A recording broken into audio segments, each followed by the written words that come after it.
dari Prodi Psikologi Islam IAIN Kediri. Dalam KKNDR ini, aku kelompok 92 dengan dosen pembimbing Bapak Muhammad Lukman Hakim bergelar Magister Pendidikan. Nah, di sini aku akan menjelaskan tentang resiliensi.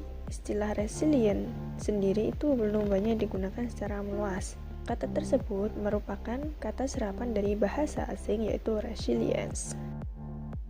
Seperti Sarafino, ia menjelaskan bahwa resilient adalah daya lenting. Itu maksudnya adalah kemampuan untuk bangkit dari permasalahan atau sebagai kemampuan untuk tidak terlalu dalam perasaan tertekan. Nah, lebih simpel lagi, menurut Travis and Stead, ia menjelaskan bahwa resiliensi adalah kemampuan untuk beradaptasi dan tetap teguh dalam situasi yang sulit. Travis and Stead memandang bahwa resiliensi bukan hanya menyebabkan seseorang dapat mengatasi atau pulih dari suatu kesulitan, tetapi dengan resiliensi, ia juga dapat meningkatkan aspek-aspek kehidupan menjadi lebih positif. Secara tersirat, itu mengandung makna bahwa resiliensi tidak hanya dibutuhkan pada seseorang yang mengalami kesulitan yang berat, namun juga dapat dijalani atau diterapkan untuk permasalahan hidup sehari-hari.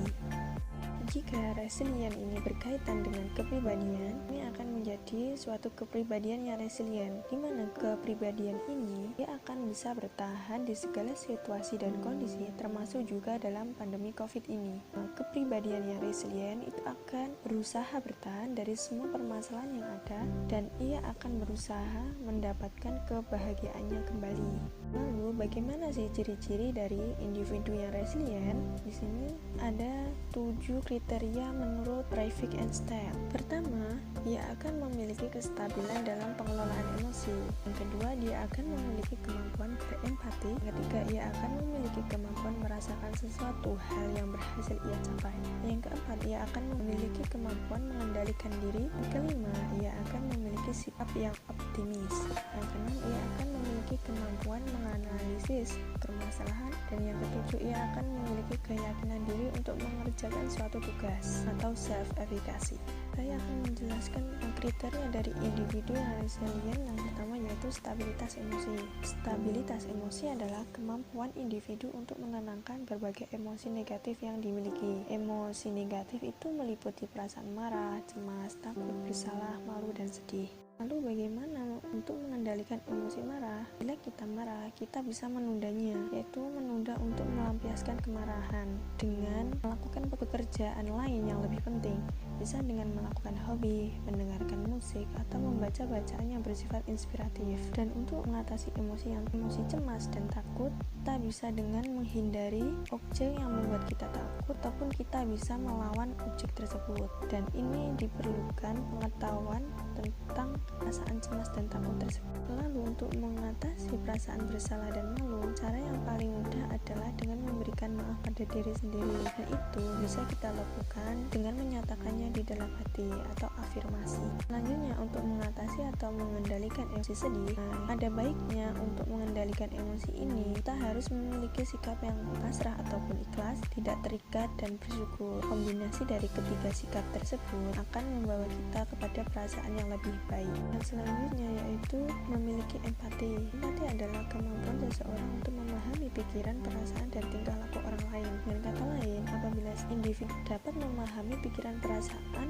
maupun kepentingan orang lain, semakin besar pula kemungkinan ia dapat diterima di dalam lingkungan sosialnya. Yang selanjutnya yaitu kemampuan merasakan ada sesuatu hal yang berhasil ia capai. Sebelum seseorang mampu merasakan hal, maka ia perlu menyadari sesuatu hal tersebut. Itu bisa berupa objek yang bersifat material maupun berupa nilai-nilai yang abstrak. Objek yang bersifat material bisa berupa apapun yang ia miliki, berupa makanan, minuman, dan lain-lain. Dan untuk nilai-nilai yang bersifat abstrak itu bisa berupa kasih sayang, tanggung jawab, toleransi, dan lain-lain. Bila seseorang sudah menyadari apa yang ia miliki, maka ia akan merasakan sesuatu hal yang ia berhasil capai. Yang keempat yaitu pengendalian diri. Pengendalian diri adalah suatu kemampuan individu untuk menunda kesenangan sesaat yang dia inginkan. Nah, kita perlu bersikap kritis pada diri sendiri untuk menemukan sesuatu yang lebih penting, yang lebih dibutuhkan, maka itu akan berdampak positif bagi diri. Yang kelima yaitu sikap optimis. Sikap optimis merupakan bagian dari optimisme. Optimisme sendiri adalah bagaimana seseorang bersikap positif terhadap suatu keadaan. Optimisme merupakan buah pikiran dari pikiran yang positif, di mana orang selalu memandang bahwa sesuatu kejadian atau keadaan itu pada dasarnya baik, dan kalaupun keadaan buruk terjadi, maka keadaan buruk tersebut bisa akan berubah menjadi lebih baik. Individu yang dipenuhi oleh buah pikiran yang positif, maka akan cenderung mengalami kebahagiaan hidup. Yang keenam yaitu mampu menganalisis permasalahan. Dari sebuah permasalahan perlu adanya pemikiran lebih lanjut, perlu mengadakan pertanyaan dan menggali jawaban yang cocok. Dengan itu tak akan mendapati pencerahan dan inspirasi. Dengan teratasinya permasalahan itu akan meningkatkan kebahagiaan. Yang ketujuh yaitu self-efficacy. Self-efficacy adalah suatu keyakinan pada kemampuan diri sendiri untuk menghadapi suatu situasi. Nah, kita tahu bahwa seburuk-buruk manusia pasti memiliki keistimewaan maupun kelebihan, entah itu dari pengalaman, sikap yang adil, dan lain-lain.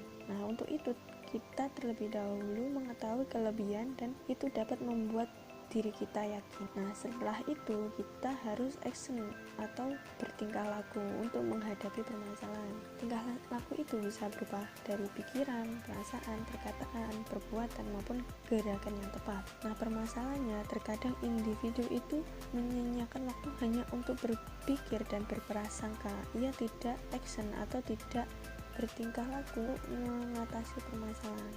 Aku akan menyimpulkan bagaimana sih menjadi pribadi yang resilient, yaitu yang pertama adalah percayalah pada dirimu dan kekuatanmu sendiri. Yang kedua adalah buatlah target dan bergeraklah. Yang ketiga adalah bangun dirimu dengan sisi yang positif, maka lingkungan akan melihatmu. Yang keempat, jangan lupa tersenyum.